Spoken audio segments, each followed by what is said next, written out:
ఆ ఉదయం ఇంట్లో ఏ శబ్దమూ లేదు. స్టవ్ వెలగలేదు. కాఫీ వాసన కూడా రాలేదు. ఇది ఆ ఇంట్లో ఎప్పుడూ జరగని విషయం. సరస్వతి మంచంమీద కూర్చునే ఉంది. నిద్రపట్టలేదు. రాత్రంతా ఒకే ఆలోచన. ఇల్లు నా చేతుల్లోంచి జారిపోతుందా? ఆ ఆలోచన ఆమెను భయపెడుతోంది. ఈ ఇల్లు ఆమె భర్తతో కలిసి కట్టుకున్నది.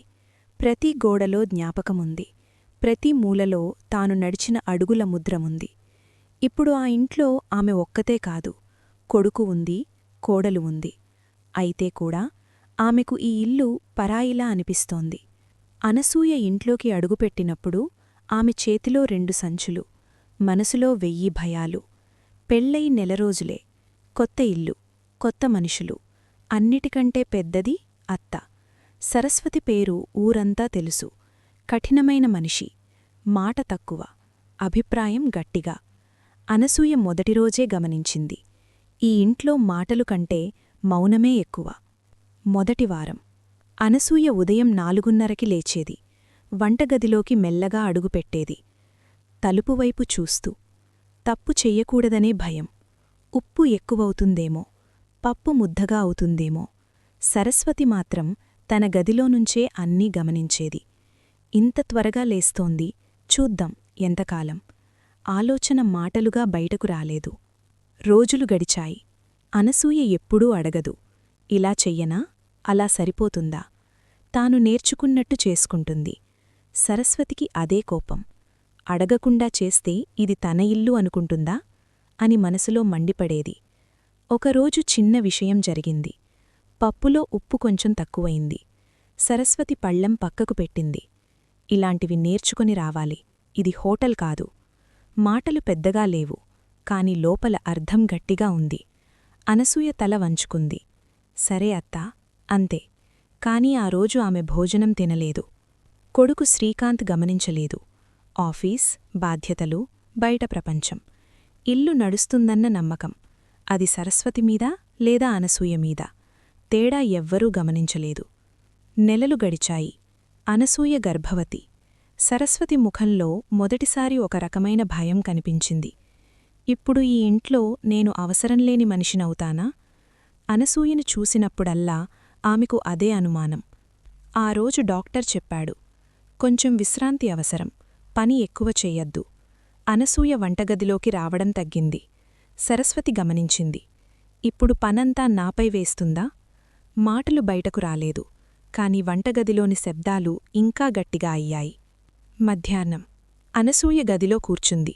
పుస్తకం చదవడానికి ప్రయత్నిస్తోంది. కాని మనసు వేరే చోట. వంటగదిలో సరస్వతి దగ్గుతూ ఉంది. ఎవ్వరూ వెళ్లలేదు. కొంతసేపటికి సరస్వతి కుర్చీలో కూర్చుంది. చేయి వణుకుతోంది. అనసూయ మెల్లగా వచ్చింది. అత్తా, నీళ్లు తాగుతారా? సరస్వతి ఏమీ అనలేదు. నీళ్లు తీసుకుంది. అంతే. ఆ రోజు ఇద్దరి మధ్య మొదటిసారి మాటలు లేకుండా ఒక సంబంధం మొదలైంది. అయితే అసలు సమస్య ఇంకా మిగిలే ఉంది. ఆస్తి. శ్రీకాంత్ అన్నాడు, ఇంటిని నా పేరుమీదు చేస్తే బాగుంటుంది. లోన్ తీసుకోవాలి. సరస్వతి నిశ్శబ్దంగా విన్నది. అనసూయ తల వంచుకుంది. ఆ రాత్రి సరస్వతి నిద్రపోలేదు. ఇల్లు కూడా నా చేతుల్లోంచి తీసుకెళ్తారా? మధ్యరాత్రి ఛాతీ నొప్పి. సరస్వతి నేలమీద కూలిపోయింది. ఆ రాత్రి అనసూయే ఆమెను ఆసుపత్రికి తీసుకెళ్ళింది. శ్రీకాంత్ రాకముందే. డాక్టర్ చెప్పాడు, ఇంకొంచెం ఆలస్యమయుంటే. ఆ మాట అనసూయ చెవుల్లో మోగుతూనే ఉంది. ఆసుపత్రిలో సరస్వతి కళ్ళు తెరిచింది. ముందు కనిపించింది అనసూయ. ఆమె చెయ్యి పట్టుకుని ఉంది. ఏమీ మాట్లాడలేదు. కాని కళ్లల్లో భయం కాదు, ఆశ ఉంది. ఇంటికి తిరిగి వచ్చాక సరస్వతి మారలేదు. కాని మౌనం మారింది. ఆమె అనసూయను గమనించింది. రాత్రి ఆమె తినకుండా పడుకోవడం, డాక్టర్ చెప్పిన మందులు మరిచిపోవడం, తన గురించి అడగకుండా చూసుకోవడం. ఒకరోజు సరస్వతి అనసూయ గదిలోకి వెళ్ళింది.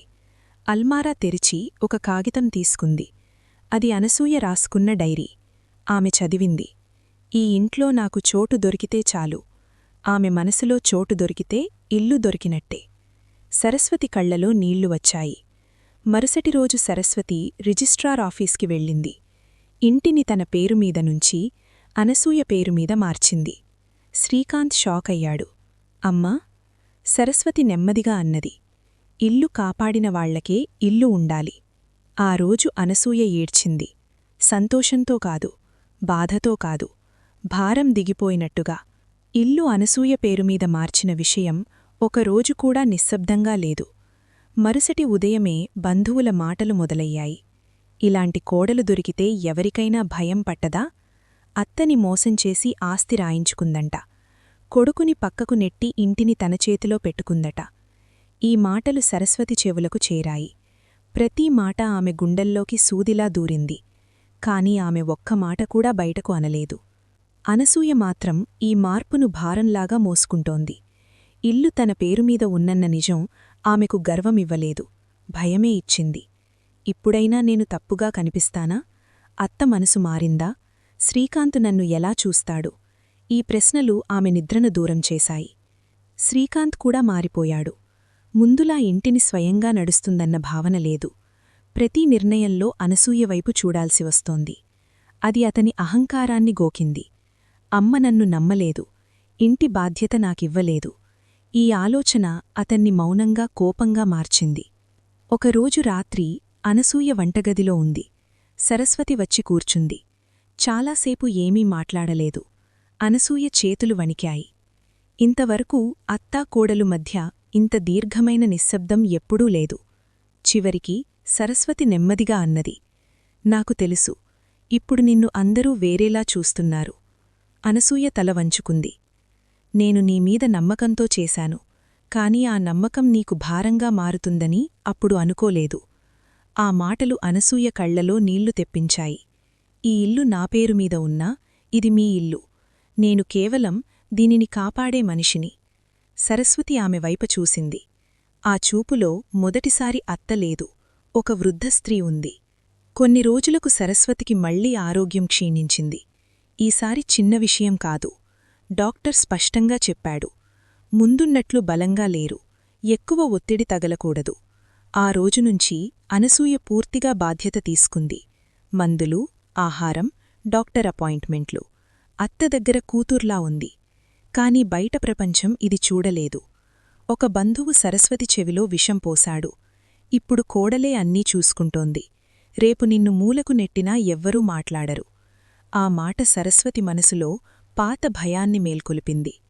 ఆ రాత్రి అనసూయను పిలిచింది. నేను చేసిన పని తప్పా అని ఒక్కసారిగా అడిగింది. అనసూయ ఉలిక్కిపోయింది. అత్తా, మీకు ఎందుకు అలా అనిపిస్తోంది? సరస్వతి కన్నీళ్లతో చెప్పింది. మొత్తం జీవితం ఇతరుల కోసం జీవించాను. చివరికి నా ఇల్లు కూడా నా చేతుల్లో ఉండదేమో అన్న భయం. ఆ క్షణంలో అనసూయ ఏమీ అనలేదు. తన అల్మారా దగ్గరికి వెళ్ళింది. ఒక ఫైలు తీసుకొచ్చింది. సరస్వతి చేతిలో పెట్టింది. అది ఇల్లు మళ్లీ సరస్వతి పేరుమీద మార్చే పత్రాలు. మీరు చెప్పిన రోజే ఇవి తయారు చేయించాను. మీ మనసు ప్రశాంతంగా లేకపోతే ఈ ఇల్లు నాకవసరం లేదు. సరస్వతి చేతులు వణికాయి. ఆ రాత్రే సరస్వతి గుండెల్లో తీవ్రమైన నొప్పి. ఈసారి ఆమె లేచే అవకాశం లేదు.